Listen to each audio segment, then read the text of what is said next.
right, everybody. Welcome to the show. Of course, you are listening to Crucible Radio. It's the show for all things Destiny PvP. And we got a little bit of surprise for you this week. I bet you didn't expect this.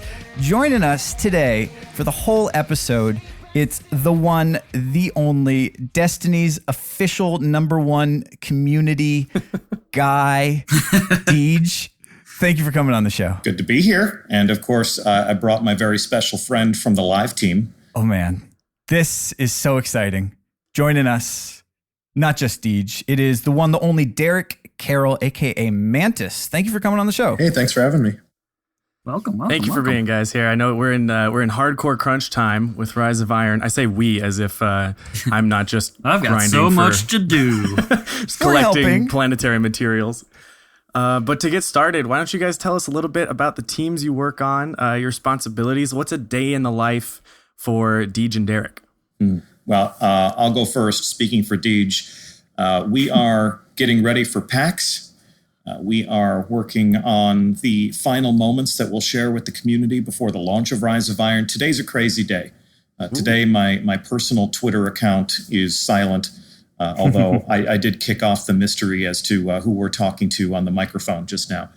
But when people look at my Twitter account or when they think, what does Deej do all day? I mean, we're running around talking to special teams about patch notes. We're talking about the special tournament that we're going to have in our booth at PAX. We're talking about people that still have here to come to the studio to play the game. There's all kinds of crazy stuff that happen to appropriately illustrate and score a launch, and all of those things are happening right now. So it's an exciting time.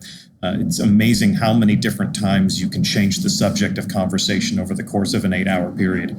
So that's what I'm up to. Yeah. And we just welcomed Cosmo back home from Destiny Community Con safely. So my partner in crime is back in the saddle. And just making him do all the stuff. Well, he does his stuff. I do my stuff. It's a team effort, but Rise of Iron is starting to feel real. It's getting very close. You can see it cresting the horizon like a flaming axe, and it's coming right our way. So it's an exciting time in the studio for certain. Just got chills. Absolutely. Well, Derek, what about you? Now, you have a slightly different position at Bungie. Yeah, so I'm a PvP designer on the live team, and so that means I'm working on a bunch of different releases. You know, each update is considered a release for us. And so kind of wrapped up on Rise of Iron mostly. There's a lot of, kind of last-minute landing stuff and making sure bugs don't crop up. But there's always more stuff. There's always more updates. And so there's a lot of stuff I can't talk about right now, but feverishly working on the next thing and the next thing after that. So yeah, no into work, and then bugging Deej about all the other stuff with things we're going to do out in the community and out in the world before and after Rise of Iron launches. Yeah, Derek makes the game. I mean, Derek actually creates this experience. I look in through windows and watch their crazy process and all of their magical machines and all of their terrible procedures. And I try my very best to talk to the player about how that stuff works and how that stuff goes, and to create a nice, safe environment where we can talk to the player about that stuff. But there's still a certain amount of awe and deference. As somebody who was a Bungie fan and a player of Bungie games, to come here and work with these guys, when you talk to people like Derek or Lars or Sage or Noosk, Greg Peng, I mean, the people who are creating this experience, Grant Mackay, the guys that you have interviewed in the past who actually make my Warlock what it is, who make my Suros regime the gun that it is, there's still a very basic level of understanding of how these guys think and how they work. And it's pretty fascinating to be a fly on their wall. So I'm really glad that he is joining for the show today, because I'm still very much just a fan. And we absolutely love digging into that. It's an absolute treat. Even if, we don't like being the show that says, hey, what's the new exotic? We just like hearing the process, how it gets constructed. Yeah, the process. So you kind of mentioned it earlier, Cosmo's back in the building. We just got back from Destiny Community Con. It was fantastic to see Cosmo and Luke so accessible. I think it made a lot of people's weekends. So we just want to know, what's it like interacting with the fans of the community as members of the Bungie team? It's always awesome. It is always a real pleasure to meet people and to shake their hands and to hear their stories about what this game means to them, to hear somebody talk to me about they didn't want to join a clan when Destiny first came out, but then they finally did and it changed their life. And I'm here at this show with a dozen people in my clan. Or somebody says to me, I play this game with my wife. It's brought us closer together in our marriage. And then they say, do you play with your wife, Deej? And I say, no, friend. No, friend. I come home at the end of the day and after reading everyone's tweets and forum feedback, the last thing I want is for me to ask my wife, how was your day? And for her to say, well, I completed that Crucible bounty and all I got was that would probably push me over the edge. But, where's my legendary engram, honey? Yeah. The thing that Cosmo said to me when we were texting back and forth a lot during the weekend, the thing he said to me was, it's pretty amazing how much people love this piece of software. He was being facetious and he was being ironic because it is so much more than a piece of software in the minds of the people who really love it. It is that third place. It's that extra world where they go and visit, where they get to be a hero and they get to be a warrior. And as a community guy, that's what we thrive on, is the people who play the game and the people who add additional layers of intrigue to the experience. The people who throw events like Destiny Community Con, or the people who go to those events and bring their own personal flair. Last week was kind of crazy in the community between the fundraiser and actually going to the con. It was amazing to see what this community can do. And those moments are so important. If it's a handshake at E3, or it's a personal interview at Gamescom, or it's, a group of people in the same clan who all rally together at Destiny Community Con, or if it's even just a group of guys who live in the same area who find each other playing the game and they decide to get together for a Destiny pub meetup or something like that. I have, in my many years of experiences playing online games and creating community to enhance online games, I've seen a personal connection made in the real world. When those gamers step out from behind the avatar and meet each other in real life, I've seen those magical moments diffuse even the most petty disputes among arch rivals. And then from then on, they were friends forevermore. They could share any party lobby together. They could play on any team together. When people meet in real life, there's just something about it that makes the online experience that much sweeter. I can confirm I do a podcast with my best friends and we argue about petty stuff all the time, but every now and then we get to hang out and it's a one-of-a-kind experience. Deej, I had a question for you, and you sort of touched on this. You've talked a little bit about your history in the past, before you were an official community leader. You've been a clan leader, a fire team leader in lots of different games. For a solo player, someone who's playing solo queue or maybe just picked up Destiny, what advice do you have for someone who kind of wants to branch out, find someone to play with, find a group, join a clan, sort of experience that community aspect? I would say that you should go to the place where you feel most comfortable, and you should have the confidence, just like in any social situation, to raise your hand and say, here's the thing I love to do. I'm looking for people to do it with me, and here is what I need help accomplishing. Now, fortunately, you're in luck, because of all the communities that I've ever seen play online games, Destiny is the most patient, the most inclusive, the most welcoming, the most encouraging, the most collaborative community that I've ever seen. Now, it's easy for me to say that. It's easy for me to take credit for that as the community manager for Bungie, but it really has so much more to do with other people and their own contributions. I think the Destiny community would be a very different place if you could talk to people in the tower with proximity chat. The Destiny community would be a very different place if public events didn't bring people together and make them rely on each other to overcome their obstacles, or if people didn't have to make very deliberate social connections to play a raid. The Guardians are in the habit of working with each other to get what they want. And I think when we say become legend, what we're talking about is an audience that can appreciate your achievements. And that's the way this game is built from the ground up. So when somebody new arrives in the tower and they've got a grimoire score of 20, and a light score of 7, and the people surround that person and are waving at that person and pointing at that person, I almost get the impression that the invitation is, let me take you and show you what I've seen so that you can understand how much of a badass I am. I mean, that's the thing. Let me show you how deep my backpack is. There was a moment last night I loaded into the tower, and all 16 people in the tower instance were on the railing together.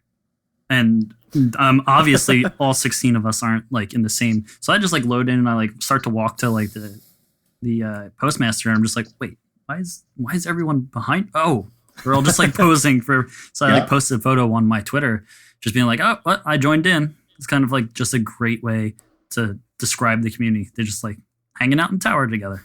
Relying on nonverbal communication too, right? If somebody was able to blare heavy metal music in their bedroom and share that with everybody uninvited and unprovoked, everybody would say, all right, well, this tower's burnt. Let's get out of here. But the fact that to enjoy those whimsical social moments, they have to rely on that nonverbal communication, it lets everybody's imagination inject into that moment whatever it is they want it to be, which I think has made the Destiny community a special place. It's one of the many things that has contributed to making the Destiny community a special place.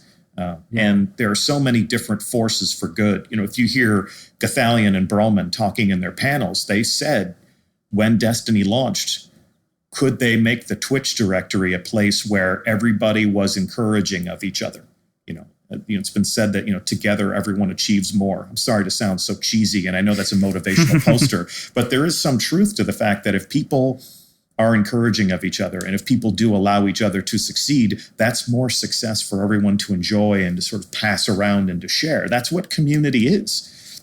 That's the nature of people sharing a civilization or sharing a social movement or sharing a pastime that they all love. If they all enable each other to enjoy that thing, that's more enjoyment for everyone. And to bring that home to your original question, if you go to the subreddit, if you go to a Facebook group, if you go to people in your school who are wearing a Destiny t-shirt, if you go to Bungie.net, where we have brand new recruitment tools, my own personal community, my website that I nurtured and fostered and built with a group of my friends over the course of a decade that led to my job at Bungie, was incubated as a Bungie.net private group. On our website, we'll break off a piece of our real estate online, and we'll let you build your own private compound and invite people in to play with you and deputize people to be on your staff. And we'll give you the spark to start your own social movement and grow it into an empire if you can. And that's my challenge to anyone who's a social player that doesn't have people to play this game with, is take a chance and invest in some of that stuff, because I think it's going to pay off in ways that you couldn't even possibly imagine. This is the part where I have to give a shout out to our personal community that we grew over the course of the past, at least, I think it's like 6 months since we started. But we opened a Slack channel for anybody that wants to get better in the Crucible. And we are at 2,500 strong as of today. Just people that like want to, well, when it was before private matches, we kind of, we had sweats, and we were teaching people how to do those there, introducing people to them. So we were getting ready for this a long time ago. not to mention like about 1 million memes a day. Oh my God, the memes. Okay. So we are so excited to talk about private matches. Derek, we have been dying to have you on just to talk about this new game mode, because obviously everyone is just shaking with anticipation. So last week or 2 weeks ago, we talked about all these different ways to utilize them. Not just tournaments and stuff, but mentorship or practicing and just testing things out in the Crucible. What are you looking forward to seeing the community try, or anything that you might, look forward to see them inventing? Yeah, I mean, well, that's the cool thing about the community taking over this, is I have no idea what people are going to do. Like you have this inkling of, oh, okay, so, obviously tournaments are there, and, the hardcore people are going to be, basically doing their sweats and organizing that way. And on the other end of the spectrum, you have people who are just going to turn off their HUD and take screenshots and walk around and practice jumping and, doing that kind of solo experience, just messing around and maybe, doing some videos and stuff. But in between those two extremes, yeah, who knows? I mean, it's a bunch of Destiny kind of laid bare for people to try out and kind of find their own fun. And because we have, 12 people that you can invite into your private match, you can, do whatever people do. So it should be very interesting to see what comes out of that. Definitely. I'm looking forward to no HUD hide and seek. I think that's going to be a big one. Big tournament mode there. So I had a question about private matches. We've got all the maps to choose from. We've got all the modes to choose from. Can I play any mode on any map? I'm just thinking, like, could I play Rift on First Light or on Burning Shrine? Oh yeah, definitely.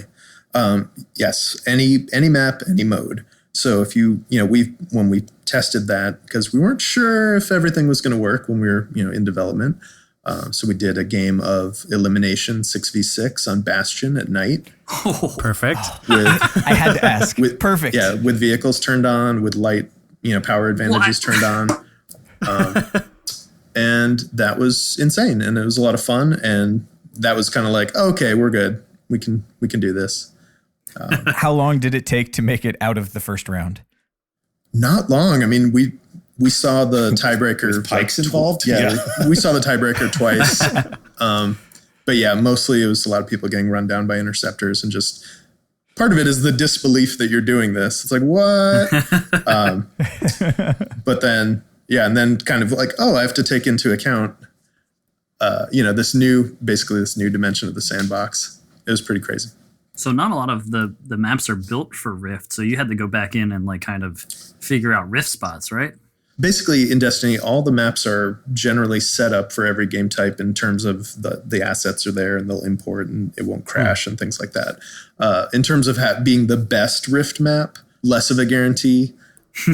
But yeah, everything's laid out the way you'd expect it, and you'll be able to play Rift with vehicles on all the vehicle maps if you want. Some people really love it. Some people not so much. Yeah. I was thinking about Rift shifting from like a sprint to sort of a marathon run, but being able to hop on a Sparrow and drive to the Rift point, that sounds okay. I get used to that. Yeah. I'm going to stand on someone's interceptor and let them drive me forward. Yeah. I'm just a turret. If the interceptor isn't already parked on the drop off. That's true. Oh no. Oh no. Kaboom, kaboom, kaboom. Oh, we got some stuff to figure out, I think. But that's the magic. The thing I'm looking most forward to, when Derek says, there's somebody using, a closed PvP map as their own personal soundstage to go in and take screenshots or to analyze different sniper lanes. It's going to be nice for people to slow the Crucible down just a little bit, to have their own practice session or their own soundstage for machinima or what have you. And then obviously on the other side of the spectrum is, the MLG game battle stuff that we're just starting to see come online, or the tradition that already exists in the community of the Sweats. In between there is where I've always lived and thrived as a gamer, which is casual meetups. Two clans come together to say, let's have a match. We'll pick we'll pick a match. You'll pick a match on the evening of. We'll all decide together to do a clash tiebreaker on a map that we agree to. So they would submit those things to each other. Best of three. We would practice their CTF variant. They would practice our whatever variant, like rockets and vehicles or whatever. And then they come together and they say, okay, we know what we want to play. We know what you want to play. Let's see how this shakes out. And if we need the tiebreaker, we'll do it up and we'll do it fun. And Cosmo and I are talking about raising a team of killers here at Bungie and having a Bungie bounty be something that everyone can enjoy. Because we have traditionally, Bungie has always shared games with the community. And we've always said to the player, if you think you can beat Bungie at our own game, we're right over here. So come on over and see if you can kick our ass. And now we have emblems that we can pass out to people. But when Destiny came out, the only way for me to do that was to basically put a price on our own heads and go into matchmaking and see who could match against us. I've heard the 1v1 me, bro. I don't think I ever expected to hear the 1v1 me, bro, come from Deej. Yeah. Check that off the bucket list. 1v1 me, bro. Although it would be more like 6v6 me, bro. I'm not about to go out there and start 1v1ing people from the community. But what I would like to do is to say, Peasant Guard has been issued a Bungie bounty, or Crucible Radio has been issued a Bungie bounty, because let's go. Our matchmaking has a regional bias. And when we've done a Bungie bounty, I've actually seen people enter the lobby who already have the prize-winning emblem. So really, the Bungie bounty, while it was a fun spectator thing and it was a fun thing to do on Twitch, aside from those matchmaking anomalies, it was pretty much a Pacific Northwest engagement.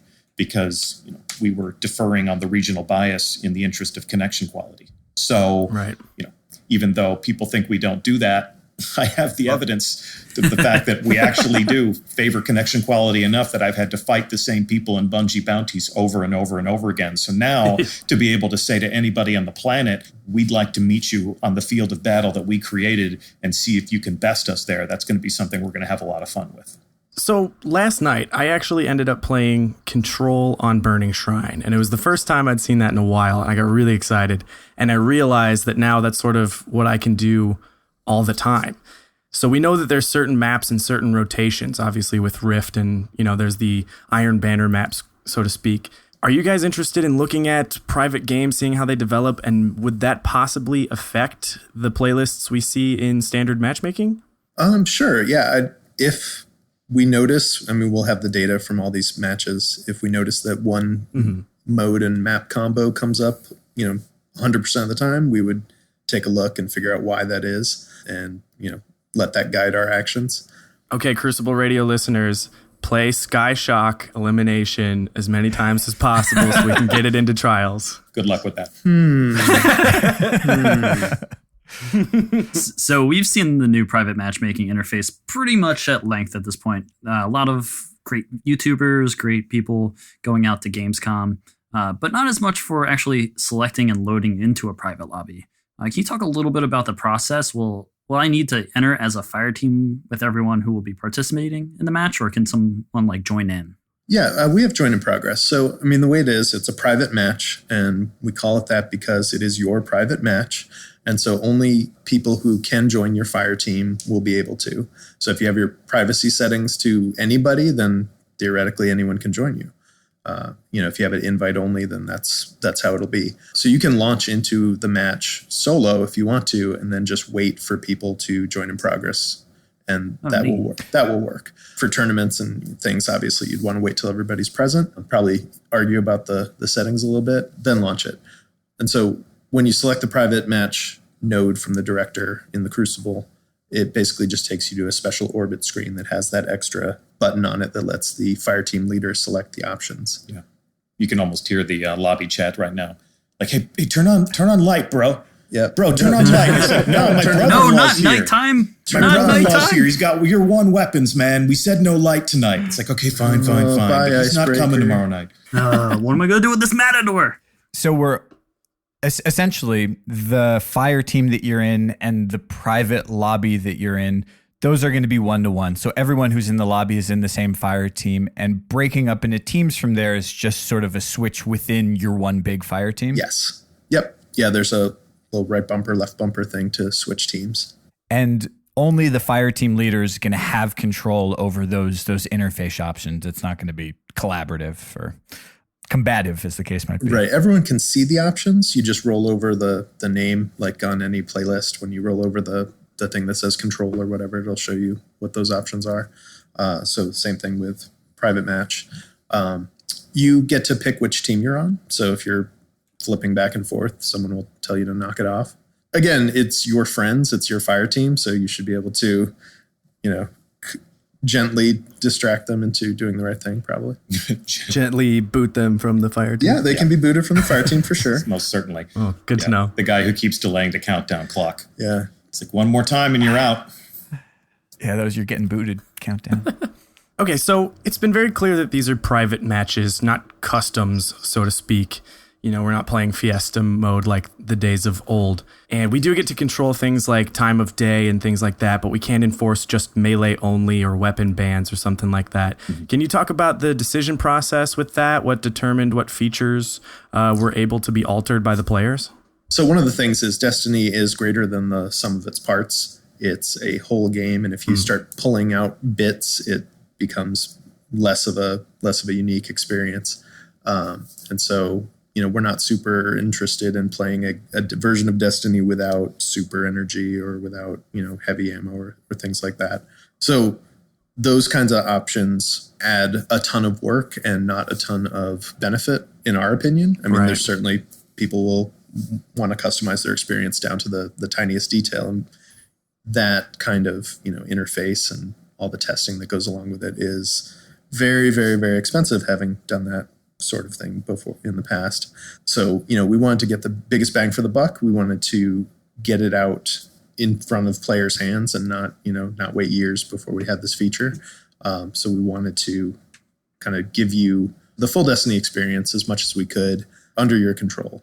Mm-hmm. I like that because we talk to Noosk once in a while, and he always mentions how Destiny should feel the same no matter where you're going because your Guardian is your Guardian.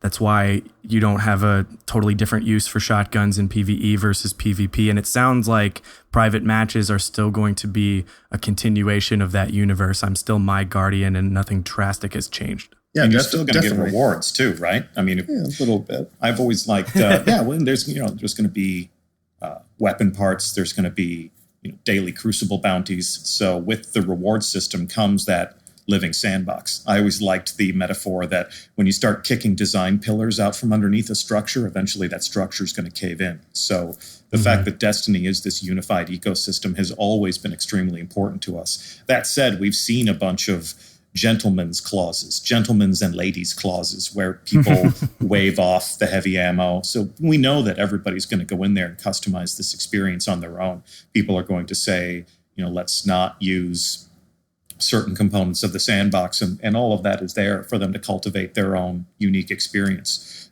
We're giving the keys to the Crucible to y'all, and just like everything that you do in Destiny, we can see how you're playing. We can see what weapons you're equipping. We can see what maps you're choosing.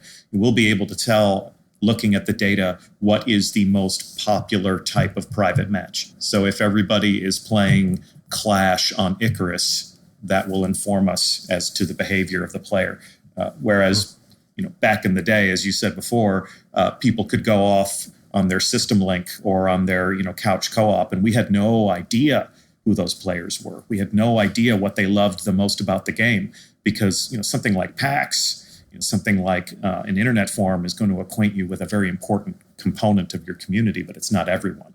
Fortunately, we'll be able to tell what everyone is doing with these new features and learn from them. That's awesome. You kind of touched on it with the rewards and such and get weapons parts, but we're a little curious about the other things. I know we can get rare rewards, and there's still stat tracking for things like Destiny Tracker. But what about weapon quests?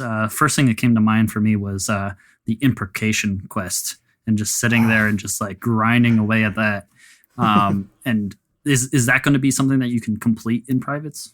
You can complete daily bounties, gunsmith, and gunsmith weapon trials, daily Crucible bounties, and I want to say that's it. That's it. And you can get green and blues. That was what was on the party line at Gamescom. Nice. Going into Rise of Iron, the one thing I need the most is armor materials. So you want to give me more armor materials, I'll take them. I wanted to come back to something that you touched on, sort of the informal rule sets that have developed for things like competitive play. You mentioned waving off heavy, for example, but looking at recent tournaments, the quote unquote official competitive rule set has gotten pretty big. So not just things like heavy, but things like only a single subclass per team, no subclass specific weapons. And these are things that are under debate. They evolve under time. But just sort of on a personal note, what do you think of these rule sets? I mean, are these a necessary component of competitive play? Do you personally have any interest in using them, or how does this fit in? You can have my Tlaylock when you pull it from my cold dead fingers. I mean, for me personally, I don't like doing a lot of special cases and special exceptions to the rules unless there's like a game-breaking bug. If there's something that makes it the only way you can play is to use this exploit, then obviously we should fix that. Mm-hmm. Things like, no heavy or, no exotic armor, because, for whatever reason, I don't agree with that in general. I would rather fix problems that make the sandbox, broken in quotes, big quotes, rather than just kind of do these blanket statements of saying, no, you can't use this or that. And that's when I mentioned before that, to be a fly on the wall here at Bungie, these are the email discussions that I get to spy on.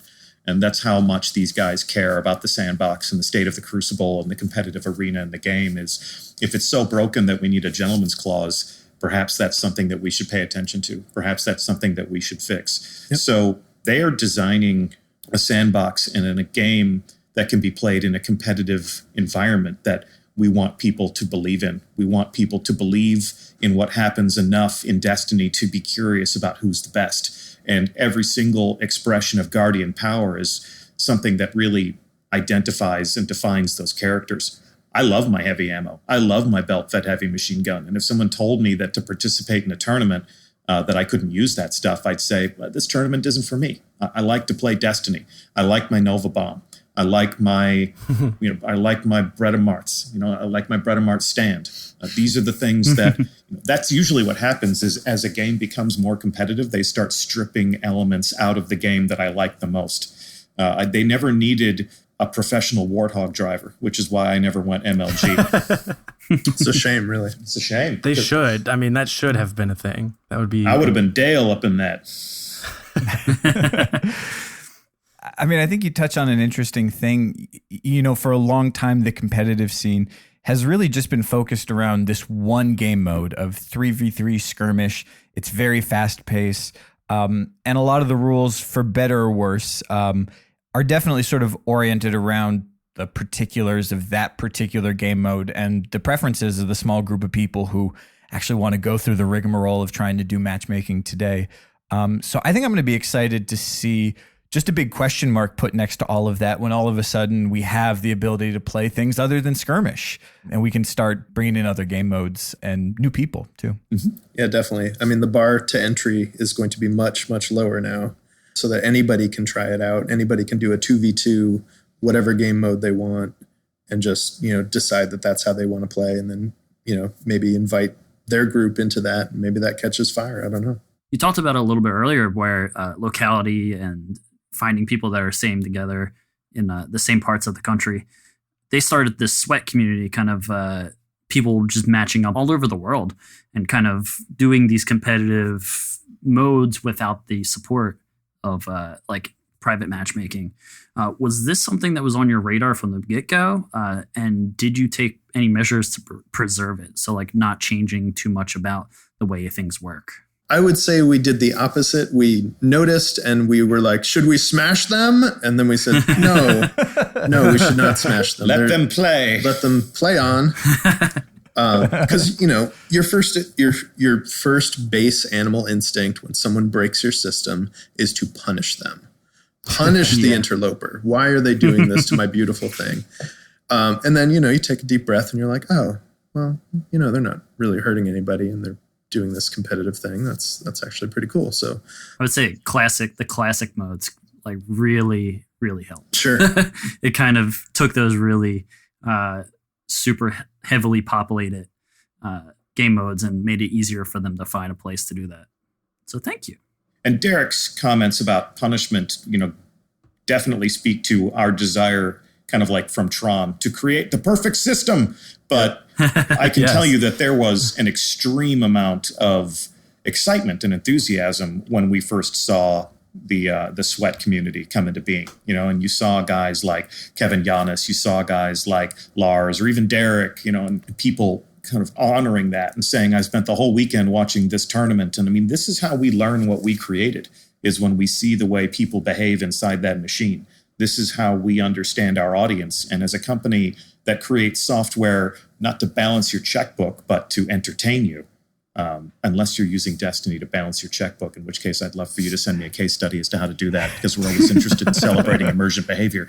But as a company that seeks to entertain our customers with a piece of software, understanding your audience is the best way to really understand how to entertain them. And if you take a look at Rise of Iron, it's riddled with all of the things that we've learned over the course of the past 2 years, what people love most about Destiny. And we just packed it all into this expansion as, somewhat of almost a thank you for the passion and the enthusiasm.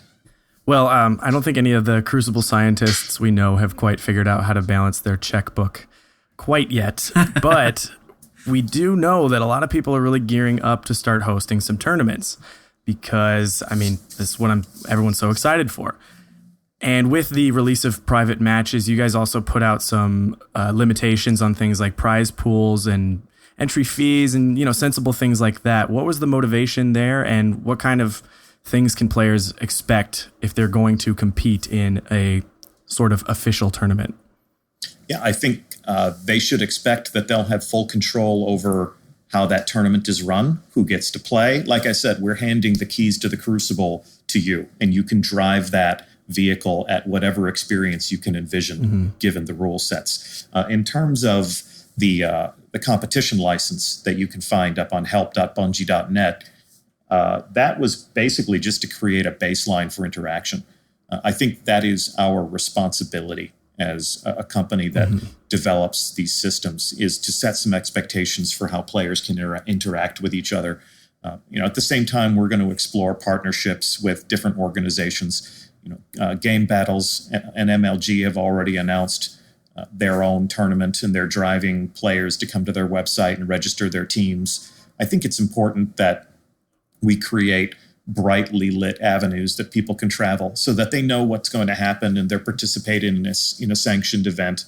I've been a member of too many communities where entities that people didn't know or really didn't have the ability to trust talked a good game about tournaments and accepted enrollment fees from everyone only to disappear before the first shot was fired. And I wanted to make sure that the Destiny community was a safe place to transact this sort of business between players.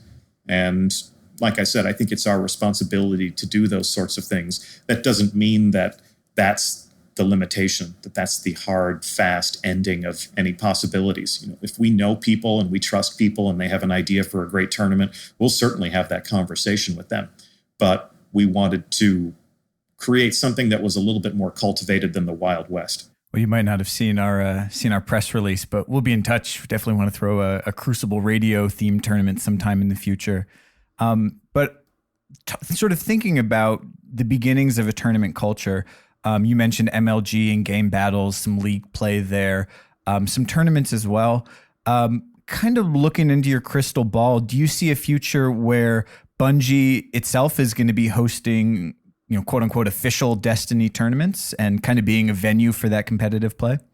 Well, I actually dropped my crystal ball down the stairs when we were at Gamescom. So it's cracked in a bunch of different places, and then it rolled through a muddy puddle. So it's seen better days. But, we've taken our first step into a larger world. And I think how that world takes shape is very much up to the player. So we're going to have an opportunity to study how many people adopt to this tournament culture as you're describing it. If you're going to call the shot, then you show us what that tournament culture is, because this isn't even in its infancy yet. It's still gestating, and the expected birth date is September 20th. And at that point, we'll go on studying the player of the game and seeing the way they behave and seeing what things turn them on and seeing how they spend their time. So tournaments have been really focused on skirmish. We talked about that. Do you guys have either personal experience or maybe some data that maybe explains why one mode might be more competitive, in quotes? I mean, outside of trials. DJ, I know you're like really into the sweaty scene and you really throw down and stuff like that. Does one section feel competitive, so to speak? Yeah, that's kind of a weird question from my standpoint. Is, competitive meaning fair? Competitive meaning like really, knowable and understandable or watchable from a spectator standpoint kind of thing. So like skirmish can be pretty competitive because it's very boiled down to its essence. It's just 3v3. There's not a lot going on. There's no objectives or anything like that. So by that token, Clash would be as competitive if, except there's more players. But I'm actually really, I would say that almost any of the, Mayhem aside, I think pretty much all Destiny game modes could be pretty competitive. I'm actually really excited about Supremacy in Rise of Iron because it has that the kind of the Clash baseline, but with the kind of moving dynamic objectives with the crests that get dropped. And so you can play that very Mayhem style, but at a high level, it becomes actually very, very tactical, and it should be pretty interesting to watch. The ultimate expression of teamwork in a kill or be killed scenario. Yeah. Snipers can't hang back and just shoot down along sight lines unless they have someone to do their crest collection for them. Those are the types of game types that I love the most. I am always more interested in the team than the hero. And when groups of people come together and their different combinations of strengths and weaknesses or tactical acumens or fighting styles come together to create something stronger than any one of them alone, that's when I really find something to be interesting. I'm really looking forward to Supremacy. I didn't know what to think when we first read the article. And then as soon as that first game started at Gamescom, I was like, this is awesome. I think that looks really fun. Yeah, I mean, objective games are hard. It's hard to get, especially in a pickup game, it's hard to get everybody to agree with, the plan. So anything that takes players away from shooting the bad guys is kind of a challenge for some players. And it's kind of the difference between like a really successful and well accepted game type and one that's a little more niche and a little more hardcore. And that's why, things like Control and Supremacy are great, because as long as you're shooting bad guys, you're doing the right thing. I feel like Supremacy kind of, the way you just talked about it is perfect, because people are used to picking up engrams. So they're going to be like, ooh, shiny. We do like those shiny things that drop when we kill things. Right. And even though there is a subtle choice that you're making between, should I kill this guy or should I run over there and collect those 2 engrams, or the 2 crests? If you're thinking about it really tactically, there are choices to be made, but really, shooting the bad guys is still good news for your team. And hopefully someone else is backing you up and they can scoop up the points. I'm really curious to see how Supremacy plays with different team sizes. I was trying to think through it, and I have to imagine that, going in as a team of 6 versus 6 versus, a team of 2 or 3 or 4, there's just going to be sort of a different set of incentives, maybe kind of a different pace to how it works for, the different encounters compared to just the constant onslaught of 6v6. Curious to dig into that. We are too. Yeah, it should be it should be interesting to see in the wild for sure. We always talk about there's the spectrum of personal responsibility that in a 6v6 game, the individual's impact on the game is lowered. And the fewer players that you have, the more responsibility each player has. So that like in elimination, when you die, it's your fault and everyone on your team knows it. Whereas in Control, that sounds familiar. Whereas in Control, when you're playing Control or Clash, it's like, yeah, I died. Next, I'll be back in a few seconds. See how quick I can smash the square button to get back into it.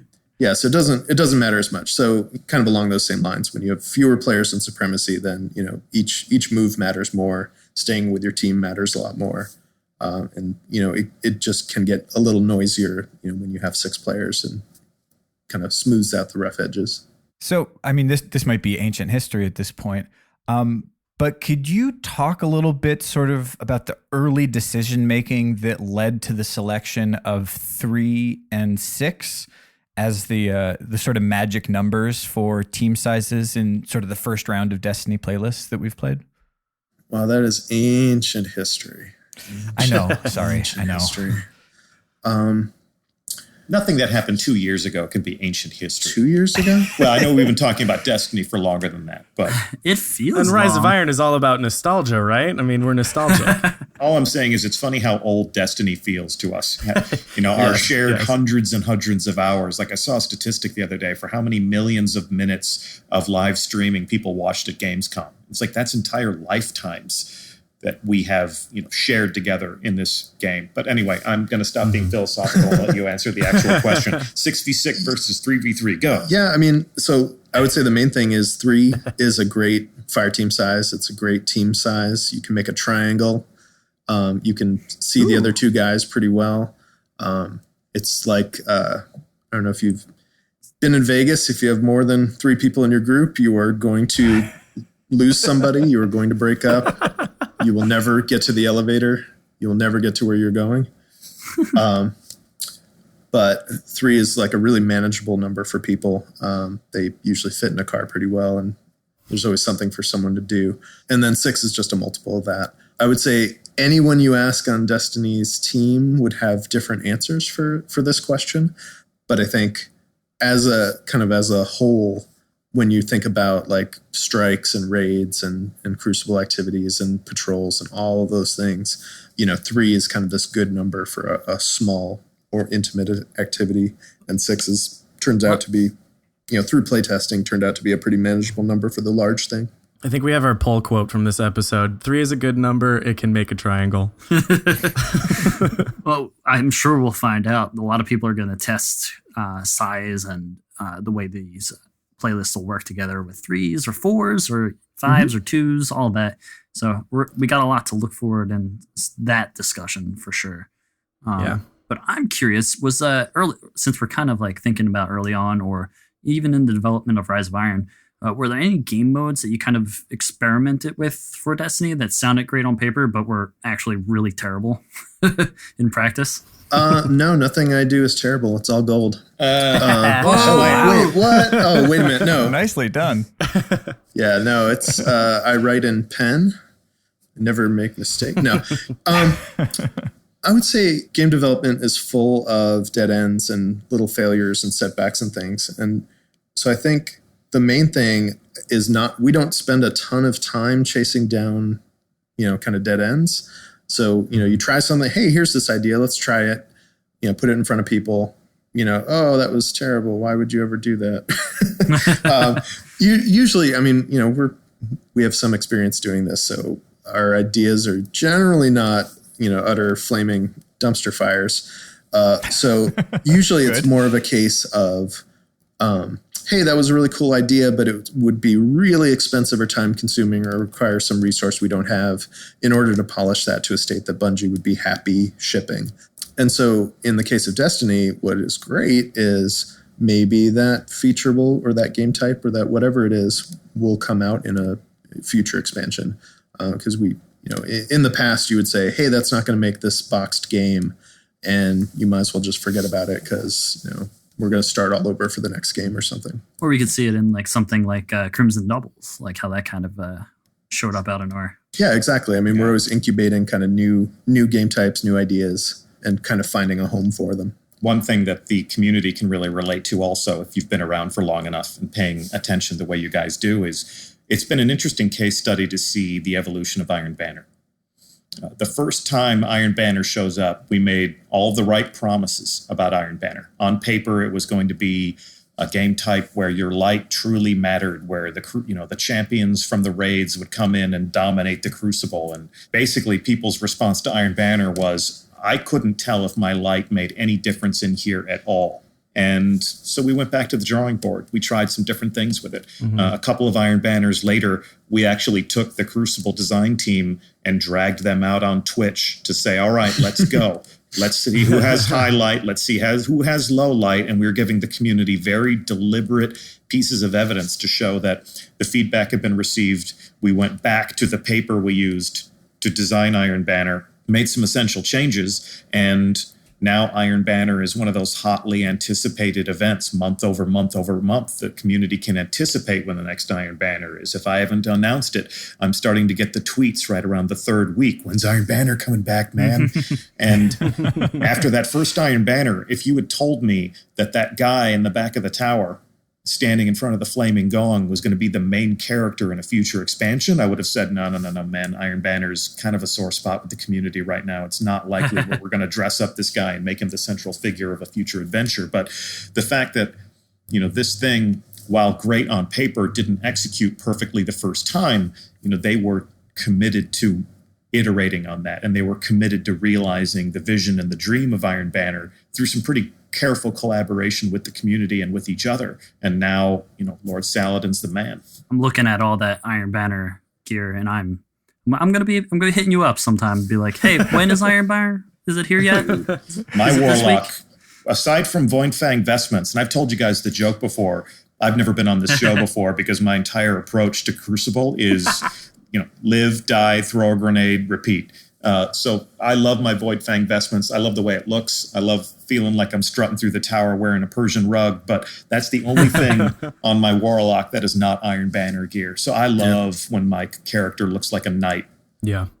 You talked about it a little bit. I've so enjoyed watching so many aspects of the Destiny experience just kind of get dialed in over time. I mean, we saw it with Iron Banner. We've seen it just with the core weapon balance, with the maps and the playlists. I had a question about Trials. I mean, no surprise, Crucible Radio is a fan of the Trials of Osiris. And in our little group chat, we have a bit of speculation each week trying to guess what map we're going to see come out. So I guess this is a question for Derek. What qualities do you look for when you're deciding what maps to use in Trials? And sort of thinking back, have there been any kind of wild cards or surprises after we actually spend a weekend playing Trials on a map? Yeah, I mean, so what I look for is it a Destiny map? Will it make people angry? Mainly, we try to avoid maps with doors and teleporters and man cannons and vehicles. Trials on Skyshock.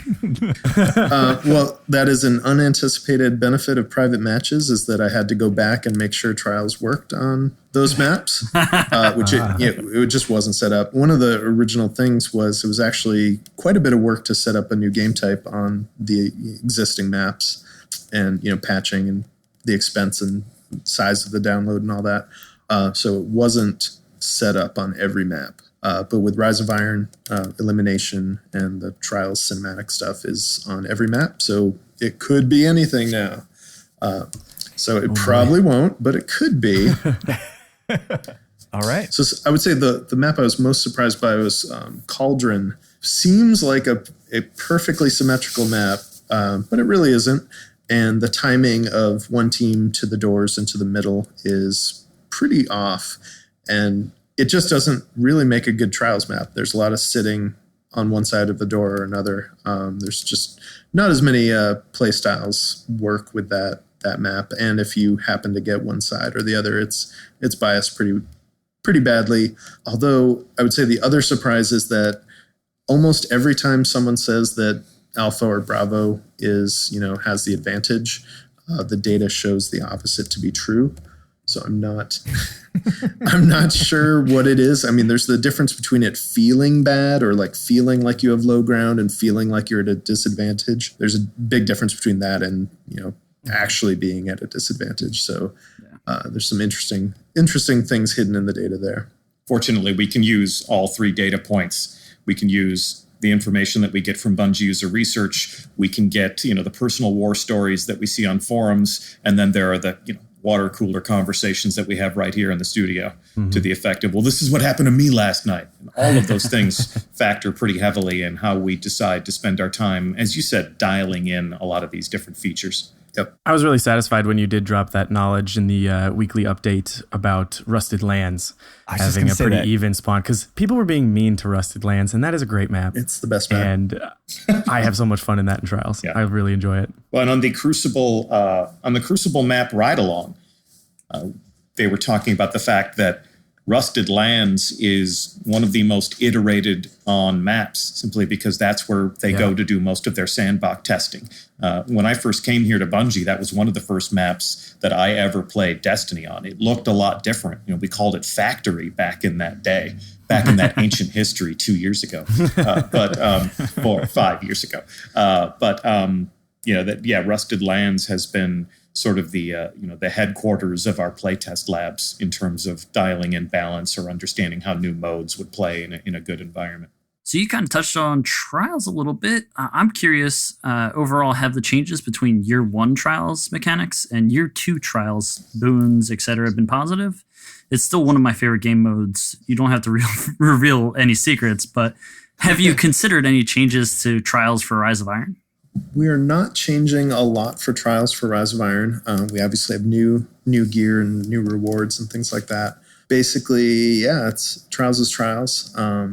Hopefully we'll get some new surprises in there for you. It will be dearly missed for the next few weeks after this weekend. Yes. Yeah, but you got a new adventure to embark on, and you've got some new gear to grab, and you've got a new raid to fight. And we want Trials to have its own moment in the sun. It's an important weekly ritual, and it's not every week we get to launch a brand new expansion. So it'll be back, and it'll occupy its own special space. It's actually very necessary for me, because if I have the temptation of Trials, then I can't do my PvE. And being on Crucible Radio, they don't let us do PvE. No, I'm supposed to play. That's the rule. And I'm like, I got stories and raids to do this week. I can't be bothered. No PvE for you. Also, to build on what Derek said, the nice thing about Rise of Iron is we're building it on top of the stable foundation that we see Destiny occupying right now. Again, to your earlier point about sort of dialing in a lot of aspects of the player experience. If you think about the things that we were talking about This time last year, in advance of Taken King, we were talking about Destiny 2.0. We were talking about the questification. We were talking about very deliberate things that could get you access to very specific rewards. Those were all new concepts for Destiny. And even after the follow-up in the April update, Destiny is in a place now where I think most Guardians would say that it rewards the time that you spend in the game. You can anticipate the ways that you can become more powerful. There are different ways to do that. Even solo players don't feel shut out in the cold, and they can achieve max light. So this puts us in a situation where we've got a good world where players can spend their time. Now what we have to do is we have to provide more things to do there. And one thing we have said about Trials of Osiris is it's the game type you know and love, but we've got a whole new suite of gear for you guys to go in and get. And you know you love strutting through the tower looking like a Trials of Osiris badass. Fashion over function. Or both. Why not both? Functionably fashionable. There you go. If you will. I just want to look like a Renaissance-y Viking person. Yes. But also with Wayne. a space gun that can voop people. Yeah. A heraldic space knight is what Pete Parsons is fond of saying most often. Ooh. Oh, that's good. Question for both of you. With all of these venues to play, what have you guys been enjoying the most? Either maybe you have a PvP answer and a PvE. Do you have something you're super fond of, or at least excited for us to experience soon? Yeah, I mean, I've said it before, definitely Supremacy is super fun. And private matches is where I spend most of my time, both in development and in the private test build. It is just, it's so much easier to start matches and mess around and test stuff. Jealous. So good. Yeah. That's awesome. Yeah, I think for me, I'm living proof of the fact that you don't have to be amazing in the Crucible to love it. And I've always been evidence of that in my hobby. I think my skill as a gamer has always been building teams and helping them to work well together, which is why when Rift finally entered the matrix of the Destiny Crucible options, I found my sweet spot. I love Rift. I love, without having to be an expert rifleman, I've always had a pretty good sense of, where are the holes in the other team's defenses, and how can we sort of attract somebody to defend on one flank and then sneak in that spark on the, exposed flank. And those games of cat and mouse and the ability to coordinate a team and get them to play together strategically like that, those are some of my favorite moments in games. And Rift enabled me to do that in Destiny. So if I'm sitting down with my clan and I get to call the shot, that's the game that I always run home to. That said, playing Supremacy at Gamescom was a whole lot of fun. And I do love Clash in Iron Banner, but it did seem to become kind of a standoff from time to time. And the fact that Supremacy will have us a little bit more on the move. Like I said before, any game type that makes the team more valuable than the hero is a place where I'm going to become more valuable.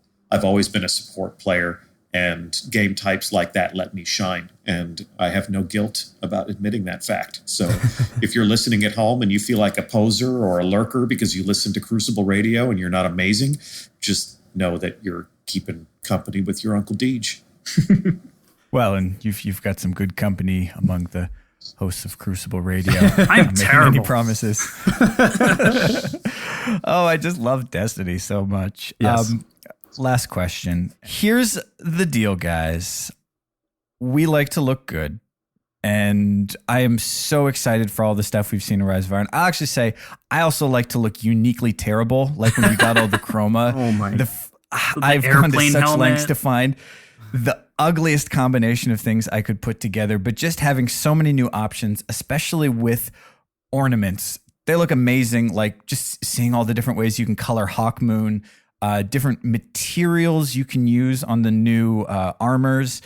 Tell us a little bit. We've seen the Vidocs, we've seen the reveals, but for you guys personally, what's the best looking stuff? What's your favorite armor set? What are some of your favorite ornaments? What should people be on the lookout for if they want to look fly or terrible?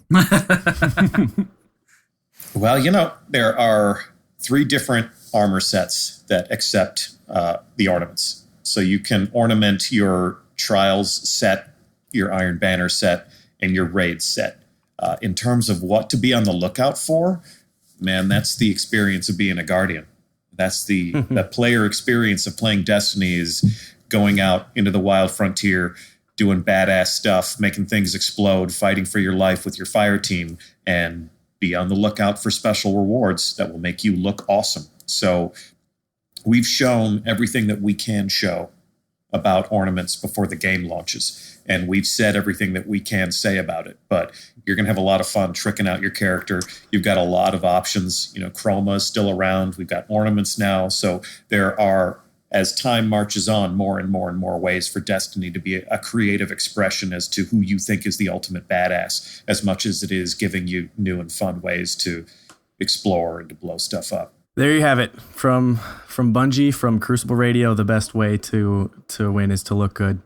And it's honestly one of the reasons this game is my most played game by a long shot. But guys, thank you so much for coming on. Deej, for making everything sound so beautiful and getting us hype as if I couldn't have built up more hype for myself already. and Derek for working on the things that the three of us and all of our listeners spend so much time with.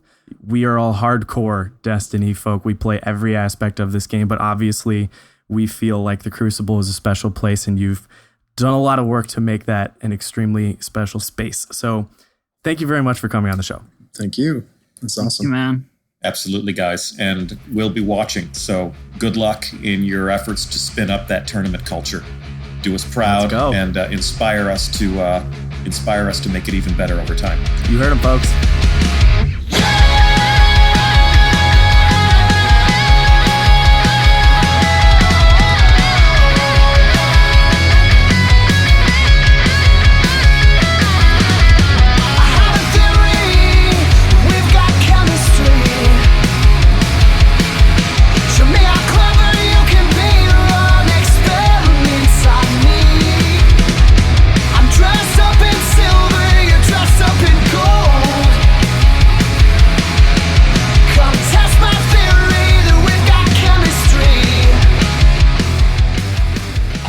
This week comes from Double Experience. They love Destiny. Met them at DCC. Great guys and good music. Check them out. You can go to http://2xexperience.com. Facebook.com/Double Experience. Check them out. And if you're a musician, send us some music. It's crucibleradio@gmail.com. You're so fine. Let's play glass today.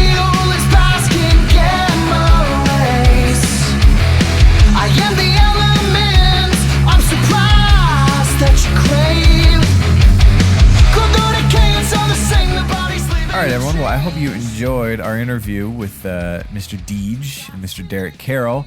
Thought the episode was over. No, there's more. We got joining us with The Scoop on the Rise of Iron. Got a chance to play it at PAX. He's the one, the only. You might know him as Lime Punch. You might know him as host of Crucible Boot Camp. You might know him as a guy who's good, but he's going to help you get good, too. If you do what he says, you got to be patient. KeenKoala, thank you for joining us on the show. Hey, thanks for having me again. Glad to have you back. Yeah, man. Okay, so you were at PAX today. I was. PAX is a thing. It is a very big thing. I went there once and got swine flu, and I said, never again. Oh, man. I do the hand sanitizer now. I feel like that helps. Yeah, I did a lot of fist bumping, not so much handshaking. That's the way to go, And you got to play at least a test build, but you got to play some Rise of Iron. I did. I got to play some Supremacy, in fact. All right. Well, and this wasn't just you weren't playing pubs. You weren't playing casual Supremacy. No, this was the qualifier. Well, sort of. Basically, you go into the line to test out the game, and then whoever gets the highest point total on the match gets an invite to a Rumble tournament tomorrow, actually. Oh, you're so modest. Well, you qualified. I did. You're going to be playing in the Rumble tournament tomorrow? That's right. Tomorrow at 3 PM. Okay. Getting sweaty. we're gonna be rooting for you. Is it going to be like live streamed or something? I don't know. I'm pretty sure they'll do something production wise. I'm pretty sure it's not going to be on the Bungie area. I believe it's at a different booth, so it might be maybe it's in the Twitch arena. Huh.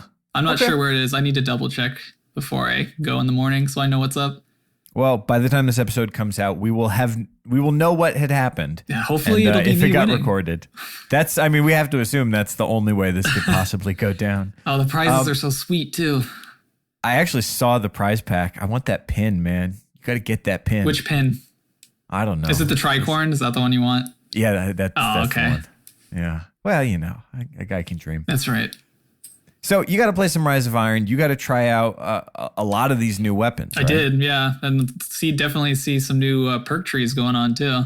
Oh man. Oh well, so okay. We've got to throw out the caveat again. This is potentially just a test build. This may not be what actually makes it out into the expansion. But walk us through. Let's start with primaries. What did you get a chance to play today? So I got the chance to play with the FWC hand cannon. Okay. I believe it's the Vanguard pulse rifle, and then I messed around with the Dead Orbit auto rifle. Well, it's Crucible Radio. People want to know about the hand cannon. What archetype was this one? It's an Ice Luna archetype, so it's the right one. Good. How did it feel? Did it have like the same juice boxy feel of the current Future War Cult hand cannon? No, actually, it was a more ballistic gun. It was definitely not a VOOP style juice box like you're used to with the Vanity. I would say it feels a lot more like the Ice Luna. The kick is up and to the right, so it's pretty similar. Familiar. Yeah. And I really like that kick. I track targets a lot better with horizontal kick than vertical kick, so it's good for me.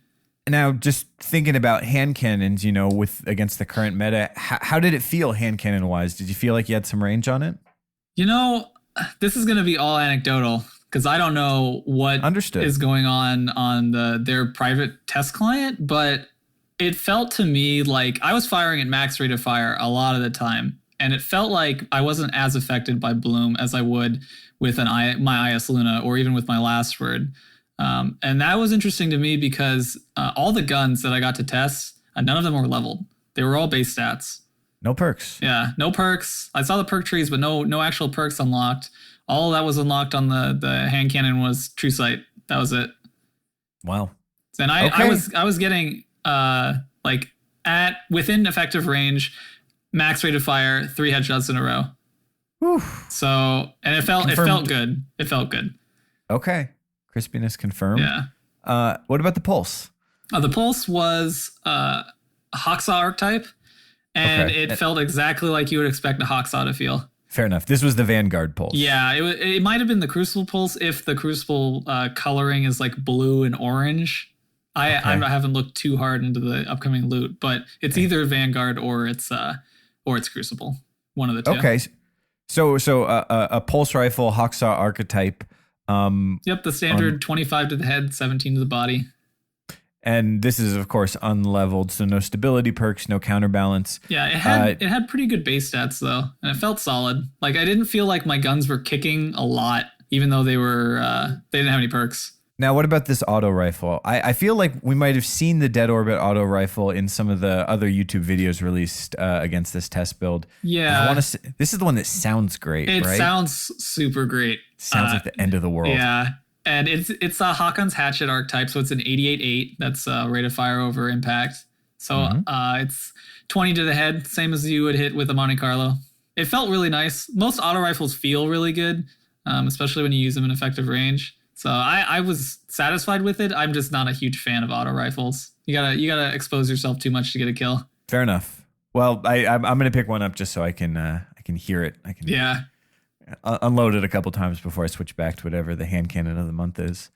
All right, let's go to secondaries. So there was a shotgun, a fusion, and a sniper that you got to take a look at. Correct? Yeah, unfortunately, they didn't have a sidearm to test. I'm guessing that's because they have some super secret sidearm stuff they don't want to reveal. Yeah, sidearms they've been a work in progress. Yeah, they have. So I guess I'll start with the sniper since I didn't use it for very often. I snipe already, and when I picked it up, I already noticed that it was the LGH. Impact archetype, so it hits for about 350 to the head. So I didn't want to use it because I couldn't shut down supers with it like I would be used to with a sniper. I mean, even for the Blint, that's just a lot harder. Yeah, it is a lot harder. What about the fusion? So the fusion was a 77 wizard, that throwback to year one. Oh man. Yeah. That was one that was before my time, but I always lusted after it. I'm glad it's coming back. Yeah, it's coming back. It's got the same charge rate. I want to say it's the same charge rate as a Hitchhiker. I was talking to the Battle Bros, and they basically confirmed that it's the same. It has the same stat spread as a Darkblade Spite. Okay. It felt a little squirrely as I fired. Even if I pulled down and kept on target, the bolts tended to pull pretty hard if I got flinched. So, which is normal for fusions. Most fusions, it's pretty easy to flinch them out of their bolt spread. Yep. But it did hit for 50 a bolt, so it hits like a truck. Yeah, that's a 4-bolt kill for it is a 4-bolt almost kill. all builds. Okay. And then finally, this is the one everyone wants to know about. You got your hands on what I hear is a decent shotgun. This was the Dead Orbit shotgun. Oh, decent doesn't even begin to explain how great this shotgun felt. I'm not a shotgunner, and this shotgun felt so good. If you've seen the little GIF floating around the interwebs of the Matador, the GIF. Don't you GIF me? Okay, we'll circle back to this. Put a pin in this one. Well, Continue. if you've seen two images that go back and forth between the Dead Orbit shotgun and the Matador, you'll see that they're the exact same stat spread. Lowest rate of fire, highest impact, and the potential to hit max range. So it's just a year 3 Matador. I've been calling it the Matador and capitalizing DO because I love puns. I'm pushing for Matadorbit, but that would be sweet too. It kind of sounds a little less intimidating than you might hope. So we'll see what wins out. Tell me about the perks on these guns and on the shotgun in particular. Okay, so I didn't check the perks on the sniper because I just forgot. But so we'll start with and I didn't check the perks on the auto rifle either because I didn't really care. But what are you doing over there? You know what? I have a lot of more time to go back tomorrow and take actual pictures of evidence. But okay, so all I really cared about personally was the hand cannon and the shotgun. So the hand cannon was very interesting because there was it was set up just like the old Amalon hand cannons are. So you have 2 trees of 2 and then one of 1, right? So your guaranteed perk on the weapon I got to use was rangefinder. Always nice. And then the first 2 tree was either armor piercing rounds or hip fire. And then the second one was either third eye or a stat perk. I believe the stat perk was something like appended magazine, but that's where your range perk would go. I'm anticipating. I feel like I'm Googling outside of the last word. Have we seen hip fire on hand cannons before? Not since year 1. So this is pretty big that they're bringing back something like hip fire on hand cannons. That's really good, especially for some midair combat, because a lot of time you're hip firing midair. So definitely a foil to Icarus. If you don't have Icarus, then hip fire could potentially be just as good. Yeah, that'll do the trick. All right, now tell me about this shotgun. All right, so the shotgun's got some so sick of some the year 2 daggers shotguns by in now. it. So the first. It had full auto. Luckily, it wasn't unlocked, so the spread wasn't garbage. But the first perk tree is the same thing. It was a 2-2-1. So the 1 was full auto. The first 2 was hand loaded, and then I want to say it was something like oiled frame or something. So interesting that you could get a range perk like hand loaded on this on the shotgun. But the second one was what I was very interested in because it had small bore and knee pads, which means the knee pads can come back on shotguns, but because small bore is in that spot, that's also where rifled barrels and reinforced barrel is going to go. Tentatively, I don't know for sure. I'm not going to say 100%, but small bore does exist on the same perk tree as rifled reinforced. So it's either going to be you take something like hand loaded and knee pads, or you take the full range with rifled and ag. Now, that's the 2. Did you expect to see rangefinder showing up on this guy, and would that be showing up in the 1? Yeah, I would think that the rangefinder shows up in the 1, but I don't know. I mean, they've mixed up knee pads back into the high impact shotgun rolls. Really, anything could be there. We won't really know until we start data mining once the patch hits. This is true. I'm tantalized by the idea of having rangefinder hand loaded and reinforced barrel on the same shotgun, which is just the shotgun I will never happen to get, but someone will, and we will hate them. That's wild. Okay, so we got some guns to be excited about. And I was just thinking to myself, like, even with like the chance for a party crasher drop, it's been annoying in year 2 that it's so hard to get a dope shotgun. Like, everyone can get a CTD. I'm glad I held on to my year 1 stuff, but I am ready for some dope shotguns to come back. So it makes me happy to hear it. But you got to play with something that I think everyone's excited about, and that is these new artifacts. Oh, yeah. What is up with that? So I played with 2 of the artifacts, and I watched someone use the third one. The ones that I was, all 3 of them were ones I was interested in. The first one was the no sprint cooldown artifact. I used that one twice. The first time I used it, I got to play Striker Titan the entire time. And being able to slide and then sprint and then slide and then sprint and then skate and then slide and then sprint and not stopping. I could basically continually move at my enemy. And if I got an engagement and it was like at the very end of maybe a 3 or 4 skate, I never had to worry after I was coming out of my slide that I couldn't sprint to get into melee range to finish them off if my shotgun just happened to not finish them off. It was so dirty. I felt so good playing the game. Yeah, it sounds like we've got like there's a kind of pace that's been missing since year 1. That, granted, this is a different kind of pace, but coming back in a big way.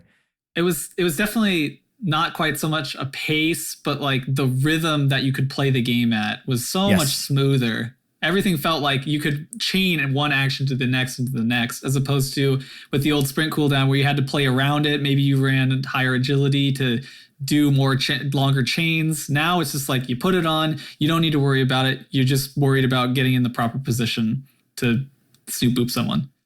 I think that's going to be something that kind of opens the skill gap back up a little bit, because with the sprint lock, you sort of, the players who are capable of keeping their head on straight while chaining 8 things together are forced to stop and slow down with the people who needed that break. Right. Myself, maybe. To see that restriction getting taken away.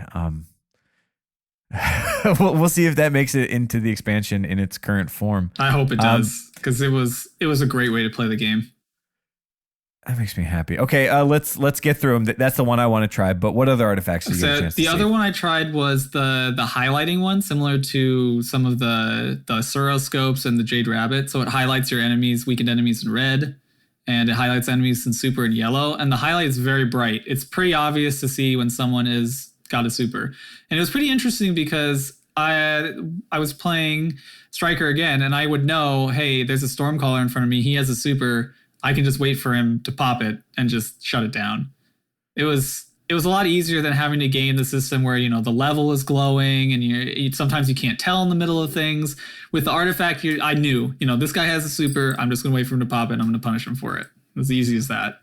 I mean, and that seems to make sense for sort of your counter supers like a Fist of Havoc or, I don't know, maybe like a Night Stalker or something. Yeah. And you were playing 6v6 Supremacy, right? So all the crits drop and all that stuff. So there's a certain amount of chaos going on with the 6v6. Oh, yes. I mean, if you've got Night Stalkers in the mix, or you've got your smoke bombs and just grenades in general. I always kind of appreciated some of the Suroscopes that do highlighting in 6s, just to be able to kind of cut through and see through the smoke cloud. Yeah. Did you notice that as a benefit, or was it sort of secondary? Oh, that's why I love running the highlight Suroscope now, because it is hard to see through some grenades, some particle effects, some smoke. So just having them highlight, I don't have to worry about, are they really there? Are they not there? I know I have the outline of their body. So it's definitely useful. It's not as useful as super highlights, but it's definitely got its purpose. All right. Well, so we'll have some options. Someday we're going to know the names of all these artifacts, but for now, what was the last artifact? What did it do? So the last artifact was someone I was watching, and he was running the no super, but you get double grenade and melee, and he was running on a Stormcaller, and he had the Dead Orbit shotgun too, and so he would run around, hit someone outside of 1 hit range and just finish him with a melee, and basically having built-in claws on your character, and then being able to maybe run perp charge and you get that grenade back, and then you can throw 2 grenades and maybe a body shot with your primary to kill someone and get back a melee. He was doing some pretty impressive chaining with by never popping his super. That's wild. So in addition to you get an additional charge, but you also get increased discipline and strength, right, for that recharge time. Yeah, to make up for the fact that you don't have any super. Well, that's true. I mean, honestly, it sounds like we're going to see a diversity of play styles more than just the standard run and gun that people do on so many different subclasses. Oh, absolutely. Special Trials is going to be crazy with all the different things you can do. And this is like actually what this word means. Like, we'll see some of that real metagame. Yeah, definitely. Especially with that dot artifact. You see 3 people with 3 thorns, you just put on that dot artifact to turn into a Revelator. It's going to be great. Oh, that kind of makes me sad as the person who's going to be holding the thorns. But that's how it goes. Yeah, that's how it goes. All right, dude. Well, good luck in the tournament tomorrow. Thank you very much. KeenKoala. People should tune in and see how it goes. I'm sure it'll be all over your Twitter, and you may even have some pictures. Where can they find you? On Twitter, you can find me at KeenKoala. And anything you really need to know about Crucible Bootcamp, you could just go to cruciblebootcamp.com. Check it out. Thanks, man. Yeah, no problem. Thanks for having me.